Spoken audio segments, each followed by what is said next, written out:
Los dos gigantes más peligrosos de la Biblia son, primero, Og, rey de Basán. Og era un poderoso e infame rey amorreo de Basán, que reinó en Astarot durante el tiempo de Moisés y luchó contra los israelitas en su camino de regreso a la tierra prometida. Dios concedió a los israelitas la victoria sobre las fuerzas del rey Og, y Moisés y los israelitas capturaron Basán, una tierra fértil al este del río Jordán. Debido a la aterradora fuerza de Og y la relativa inexperiencia de las fuerzas israelitas, la victoria fue significativa. Antes del encuentro de los israelitas con Og, rey de Basán, hubo una batalla con otro rey amorreo, Sihón. Moisés había pedido a Sihón que permitiera a los israelitas pasar por su tierra, prometiendo no tomar ninguno de los recursos de los amorreos en el camino, pero Sihón, en cambio, reunió a sus fuerzas y atacó a los israelitas. Dios ayudó a Moisés y a los israelitas a derrotar a los amorreos y tomar su tierra. En Números 21, versículos 33 a 35, Biblia ampliada, leemos: Entonces se volvieron y subieron por el camino de Basán, y Og, el rey de Basán, salió contra ellos, él y todo su pueblo, a la batalla de Edrei. Pero el Señor dijo a Moisés: No le temas, pues he entregado en tu mano a él y a todo su pueblo y su tierra, y le harás como hiciste a Sihón, rey de los amorreos, que habitaba en Hesbón. Así que los hijos de Israel mataron a Og y a sus hijos y a todo su pueblo, hasta no dejarle sobreviviente, y se apoderaron de su tierra. Leemos: Og, el rey de Basán, salió contra ellos. Esta fue otra batalla que Israel no inició, pero Israel estaba más que a la altura del desafío, y a través de su Dios ganaron una gloriosa victoria. No le temas, pues lo he entregado en tu mano. Este fue un aliento necesario porque Og de Basán era conocido por su tamaño y fuerza. Og era otro rey amorreo que no era una amenaza para Israel, porque el Señor ya le había dado a él y su dominio a Israel. El resultado de la lucha de Og ya estaba predeterminado antes de que él se hubiera puesto su armadura. La batalla entre las fuerzas de Og y las fuerzas de Moisés se describe en Deuteronomio. Según el texto, Og gobernaba sobre 60 ciudades fortificadas, todas las cuales fueron conquistadas por los israelitas. Esto le dio a Israel más territorio para ocupar en el lado este del río Jordán, y les demostró que podían superar a los poderosos enemigos que enfrentarían en el lado oeste del Jordán a través del poder de Dios. En Deuteronomio 3, versículos 3 a 7.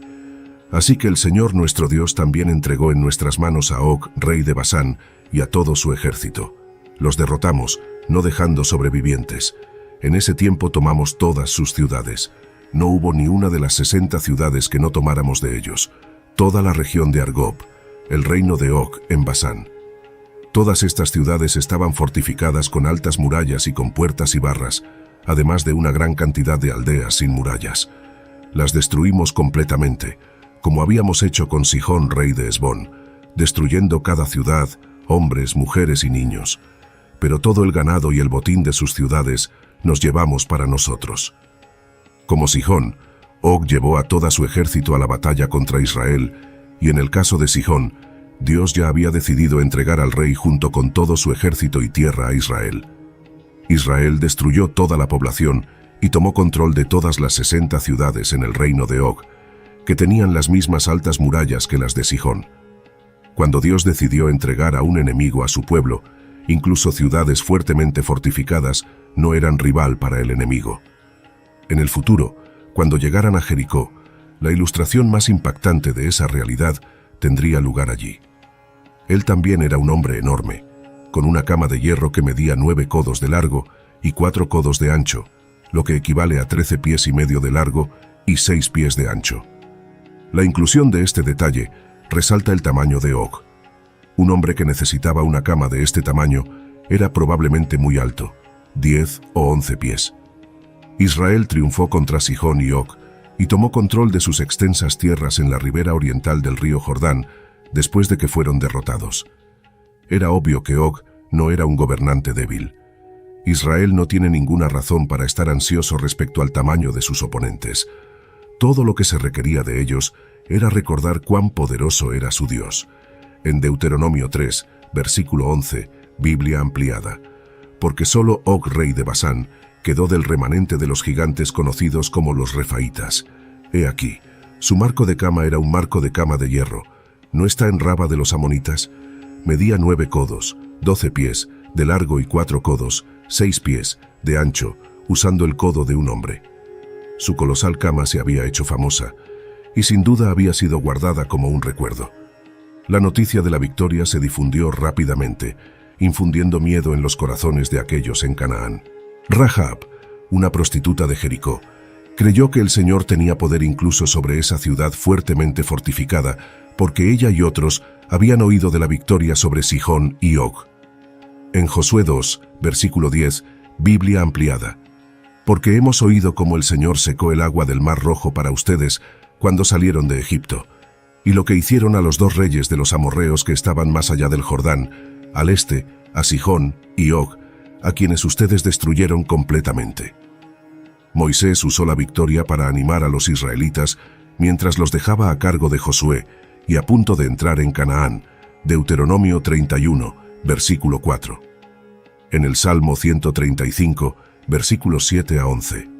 Quien hace subir los vapores desde los confines de la tierra, quien hace relámpagos para la lluvia, quien saca el viento de sus depósitos, quien hirió a los primogénitos de Egipto, tanto de hombre como de bestia, quien envió señales y maravillas en medio de ti, oh Egipto, sobre Faraón y todos sus siervos, quien hirió a muchas naciones y mató a reyes poderosos, a Sihón rey de los amorreos, a Og rey de Basán, y a todos los reinos de Canaán. En el Salmo 136, versículos 18 a 20, y mató a reyes famosos, porque para siempre es su misericordia y su bondad amorosa, a Sihón, rey de los amorreos, porque para siempre es su misericordia y su bondad amorosa, y a Og, rey de Basán, porque para siempre es su misericordia y su bondad amorosa. Según Deuteronomio 3, versículo 11, Og era descendiente de los refaítas, indicando un hombre de gran estatura o gigante. En Josué 12, versículo 4, Biblia ampliada. Y el territorio de Og, rey de Basán, uno de los remanentes de los refaítas que vivía en Astarot y en Edrei. Og es referido como el último de los refaítas en Deuteronomio 3, versículo 11, y más tarde en los libros de Números y Josué. Refaítas es una palabra hebrea para gigantes. Los refaítas, o Refaim, eran un pueblo que vivía en Canaán y otros lugares durante el tiempo de Moisés y Josué. El término refaítas es descriptivo, no étnico. Significa los terribles. Los refaítas eran gigantes acostumbrados a la batalla. Cuando los israelitas intentaron por primera vez entrar en la tierra prometida, los espías informaron que estaba habitada por gigantes conocidos como Nefilim y los hijos de Anak. Las referencias repetidas a los refaítas en estos primeros 3 capítulos demuestran que Israel, confiando en Dios, era más que capaz de derrotar a esta temible raza de guerreros.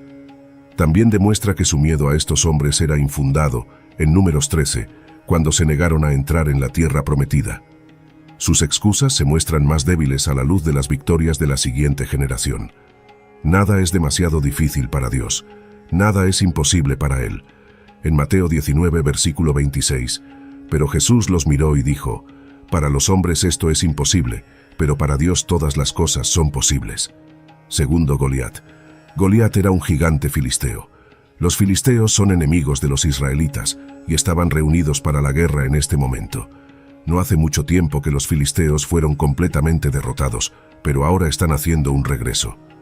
Descendieron al territorio israelita y parecía que habían tomado posesión de parte de él, ya que acamparon en un área controlada por Judá. En 1 de Samuel 17, versículos 1 a 3. Ahora los filisteos reunieron sus ejércitos para la batalla y se reunieron en Socó, que pertenece a Judá, y acamparon entre Socó y Aseca, en Efes Damim. Saúl y los hombres de Israel se reunieron y acamparon en el valle de Ela, y se formaron en orden de batalla para enfrentarse a los filisteos. Los filisteos estaban parados en la montaña de un lado, e Israel estaba parado en la montaña del otro lado, con el valle entre ellos. El valle de Ela era más como un gran cañón que un pequeño valle. En 1 de Samuel 17, versículo 4, Biblia ampliada. Entonces salió del campamento de los filisteos un campeón llamado Goliat de Gat, cuya altura era de 6 codos y un palmo. No entendemos precisamente qué significa esa información a primera vista, porque no medimos las cosas por codo o palmo, y las contamos por pies y pulgadas, así que pongámoslo en términos que podamos entender. Goliat era un hombre enorme, probablemente de alrededor de 9 pies y 9 pulgadas de alto, y si agregas a su altura la longitud de sus brazos cuando los levantaba sobre su cabeza, puedes imaginar qué criatura tan imponente debió haber sido. Pero no era solo su tamaño. En 1 de Samuel 17, versículos 5 a 7, Biblia ampliada. Tenía un casco de bronce en su cabeza y vestía una coraza de escamas, placas de metal superpuestas, que pesaba 5000 siclos de bronce. Tenía protectores de bronce en sus piernas y un jabalina de bronce colgada entre sus hombros. El asta de madera de su lanza era como el rodillo de un tejedor. La cabeza de su lanza pesaba 600 siclos de hierro, y un escudero iba delante de él. Estaba vestido con lo que llamaríamos una cota de malla. Los filisteos se preparaban para la batalla vistiendo una enorme prenda interior que se asemejaba a lona y estaba cubierta de anillos de bronce superpuestos. Esta cota de malla protegía al portador desde los hombros hasta las rodillas contra las armas utilizadas por el adversario. Este estilo particular y tamaño de armadura pesaba 5000 siclos de bronce, lo que equivale a entre 175 y 200 libras en estándares modernos. Goliat estaba armado con un casco de bronce, grebas de bronce para proteger sus espinillas y una jabalina de bronce, o lanza, colgada entre sus hombros. Todos estos elementos estaban hechos de bronce. Solo la cabeza de su lanza estaba hecha de hierro y pesaba 600 siclos, que son aproximadamente 20 a 25 libras. Según el informe escrito, estaba acompañado por un portador de escudo, quien caminaba delante de él. La palabra hebrea que se usa aquí se refiere al escudo más grande utilizado en la batalla, que es lo suficientemente grande para proteger a un adulto. Está muy claro que su propósito era proteger su cuerpo de las flechas disparadas por el enemigo. Así que, además de su armadura, Goliat tenía a este hombre corriendo delante de él, blandiendo un escudo del tamaño de un hombre para una defensa adicional. Haz una pausa y permite que tu mente imagine la impresionante escena que acabas de leer. Imagina el terror que sentirías si tuvieras que enfrentarte a un coloso de este tamaño, que además estaba protegido por tanta armadura. Sin duda, las probabilidades están en contra de cualquiera lo suficientemente loco como para enfrentarse a él en batalla. Observa lo que hizo este guerrero gigante. En 1 de Samuel 17, versículos 8 a 9, Biblia ampliada. Goliat se paró y gritó a las líneas de batalla de Israel, diciéndoles: ¿por qué han salido a formarse para la batalla? ¿No soy yo el filisteo y ustedes los siervos de Saúl? Elijan un hombre para ustedes y que baje a mí. Si es capaz de pelear conmigo y matarme, entonces seremos sus siervos. Pero si yo prevalezco contra él y lo mato, entonces ustedes serán nuestros siervos y nos servirán. En 1 de Samuel 17, versículos 10 a 16, Biblia ampliada. Nuevamente el filisteo dijo: desafío las líneas de batalla de Israel este día. Denme un hombre para que luchemos juntos. Cuando Saúl y todo Israel oyeron estas palabras del filisteo, se desanimaron y tuvieron mucho miedo. Ahora David era el hijo de un efrateo de Belén de Judá, llamado Isaí, quien tenía 8 hijos. Isaí estaba avanzado en años en los días de Saúl, avanzado entre los hombres. Sus 3 hijos mayores habían seguido a Saúl a la batalla. Los nombres de sus 3 hijos que fueron a la batalla eran Eliab, el primogénito, después Abinadab, y el tercero, Samá. David era el menor. Ahora los 3 mayores siguieron a Saúl, pero David iba y venía de Saúl para apacentar el rebaño de su padre en Belén. El filisteo Goliat salía mañana y tarde y tomaba su posición por 40 días. Goliat sugirió una estrategia popular en la civilización oriental, a saber, el combate representativo, o un conflicto 1 a 1. Él sería el representante del ejército filisteo, mientras que el elegido de Israel sería el representante del ejército israelita. Quien ganara, su ejército era victorioso, y quien perdiera, su ejército entero perdía. Durante el transcurso de un buen mes y medio, desfilaba allí cada mañana y tarde, jactándose de su tamaño y su poder, y desafiando a cualquiera a luchar contra él. Un joven llamado David estaba cuidando el rebaño de ovejas de su padre en ese momento, y lo estaba haciendo en el pequeño pueblo de Belén, ubicado en las montañas de Judea. Estaba lejos de tener la edad suficiente para unirse al ejército. De hecho, David probablemente no estaba al tanto de la situación existente entre los israelitas y los filisteos en ese momento. Es posible que ni siquiera haya oído hablar de Goliat. Su único conocimiento era que sus 3 hermanos mayores estaban sirviendo en el ejército de Saúl, así que Isaí llamó a David para que hiciera un recado. En 1 de Samuel 17, versículos 17 a 18, Biblia ampliada. Entonces Isaí dijo a David, su hijo: «Lleva para tus hermanos un efa de este grano tostado y estos 10 panes, y corre al campamento a tus hermanos. Lleva también estos 10 quesos al comandante de su unidad. Mira cómo están tus hermanos y trae noticias de ellos». David no tenía intención de luchar. Su padre simplemente lo había enviado para llevar algunos refrigerios a sus hermanos y hacerles saber que se preocupaba por ellos.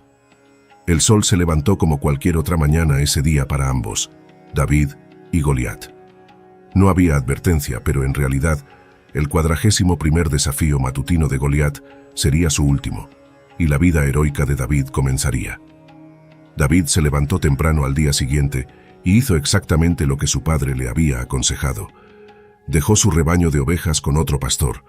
Luego, al acercarse a las afueras del campamento israelita, nota a las tropas preparándose para la batalla y escucha el grito de guerra. Simplemente desea observar lo que sucede. Entonces David se apresuró a la línea de combate y entró para saludar a sus hermanos, dejando el equipaje al cuidado del guardián del equipaje. Considera las circunstancias. Mientras estaba allí con sus 3 hermanos, David escucha un fuerte grito desde el otro lado del valle, y luego todos en su inmediata vecindad comienzan a correr hacia atrás y a esconderse dentro de sus tiendas. Y todos los hombres de Israel, cuando vieron al hombre, huyeron de él y tenían mucho miedo. 1 de Samuel 17, versículo 24. Recuerda que David nunca había presenciado ni oído el desafío del gigante de Gat. Ve a un hombre gigante cubierto de armadura, gritando amenazas y desafíos, y maldiciendo al Dios de Israel mientras mira a través del campo de batalla. Recuerda ahora, este es el 41º día que los israelitas se encuentran con Goliat, pero es la primera vez que sucede para David. En 1 de Samuel 17, versículos 26 a 27, Biblia ampliada. Entonces David habló a los hombres que estaban parados junto a él.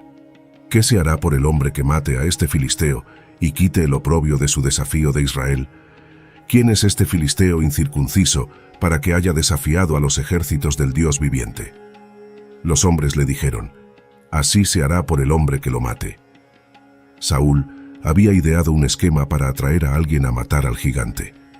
El problema era que él era el único hombre en el campamento de Israel que era capaz de luchar contra Goliat. Era más alto y robusto que todos los demás, y era el líder del pueblo. Saúl ideó una estrategia que idealmente atraería a alguien más al combate. Prometió al hombre que matara a Goliat una gran recompensa, además de la mano de su hija en matrimonio y una exención de impuestos para la casa de su padre. Una novia, una gran riqueza y una vida libre de impuestos no parecen tan malos, ¿verdad? Aún así, no fue suficiente para atraer a un voluntario. La gente en el entorno inmediato de David le informó sobre el plan de incentivos, que incluía una variedad de motivaciones externas. Así que aquí está David, vestido con su ropa de pastor más básica y armado con sus armas más básicas de pastor, su honda y su bastón, listo para luchar. Entonces llega el punto de inflexión. En 1 de Samuel 17, versículos 41 a 46, Biblia ampliada. El filisteo avanzó y se acercó a David, con su portador del escudo delante de él. Cuando el filisteo miró y vio a David, lo despreció porque era solo un joven rubio y de buena apariencia. El filisteo dijo a David: ¿soy acaso un perro para que vengas a mí con palos? Y el filisteo maldijo a David por sus dioses. El filisteo también dijo a David: ven a mí, y daré tu carne a las aves del cielo y a las bestias del campo. Entonces David dijo al filisteo: tú vienes a mí con espada, lanza y jabalina, pero yo vengo a ti en el nombre del Señor de los ejércitos, el Dios de los ejércitos de Israel, a quien has desafiado.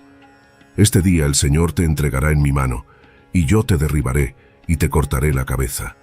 Y daré los cadáveres del ejército de los filisteos este día a las aves del cielo y a las bestias de la tierra, para que toda la tierra sepa que hay un Dios en Israel. Imagina las posibilidades. David se mantuvo impasible frente a esta criatura masiva. Todo lo que David tenía era una honda y una piedra contra un gigante que llevaba 200 libras de armadura. Una piedra lanzada por el aire, y eso fue todo. Goliat cayó como un saco de rocas. En 1 de Samuel 17, versículos 47 a 51, Biblia ampliada.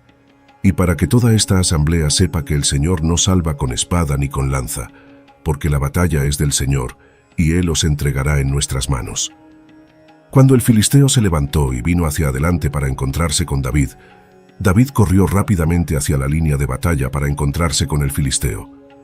David metió su mano en su bolsa y sacó una piedra, y la lanzó con la honda, y golpeó al filisteo en la frente. La piedra se hundió en su frente, y cayó de cara al suelo.